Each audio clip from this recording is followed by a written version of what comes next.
മാട്ടുപൊങ്കൽ വരുമ്പോൾ അയാൾ ഒരു പരിപാടി എടുക്കത്തില്ല, അയാൾ നേരെ പോകും അണ്ണാമലയെ കാണാൻ വേണ്ടി. ഞാൻ ഇന്ന് അണ്ണാമലയെ കാണാൻ പോകുന്ന ദിവസമാണെന്ന് പറയുമ്പോൾ ഇൻട്രോ ഒരു പാട്ട് സീൻ, ഭയങ്കര ഒരു കളർഫുൾ പാട്ട് സീൻ. ഒരാൾ ഇങ്ങനെ ഒരു മറ്റേ ഡോൾ പോലെ ഡ്രം അടിക്കുന്ന ചെറിയ സാധനം വലിച്ചെറിയുന്നു, അതിങ്ങനെ പറന്ന് പിടിച്ച് രജനീകാന്ത് സ്ക്രീനിലേക്ക് ഇങ്ങനെ വന്ന് നിൽക്കുന്നു, ജമ്പ് ചെയ്തിട്ട് ഇങ്ങനെ ഫോർത്ത് വോൾ ബ്രേക്കിംഗ് ആ. ആ ഫോർത്ത് വോൾ ബ്രേക്കിംഗ് സിനിമയിലുള്ള ഒരു പാട്ട് അങ്ങ് തുടങ്ങുകയാണ്.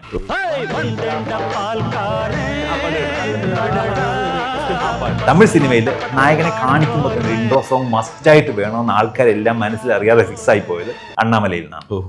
അതിനു മുന്നേയും ഇൻട്രോ സോങ്സിൽ ആൾക്കാർ ഇത് യൂസ് ചെയ്യുന്നുണ്ടായിരുന്നു. ഇപ്പൊ രജനീകാന്ത് തന്നെ 1980 മുരട്ടുകാളിൽ രജനീകാന്ത് ഇൻട്രൊഡക്ഷൻ പാട്ടാണ്.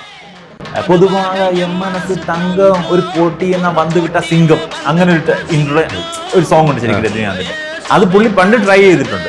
വേറെ ആൾക്കാർ തമിഴ് സിനിമ ഇൻട്രൊഡക്ഷൻ, നായകൻ ഇൻട്രൊഡക്ഷനകത്ത് സോങ്സ് ട്രൈ ചെയ്തിട്ടുണ്ട്.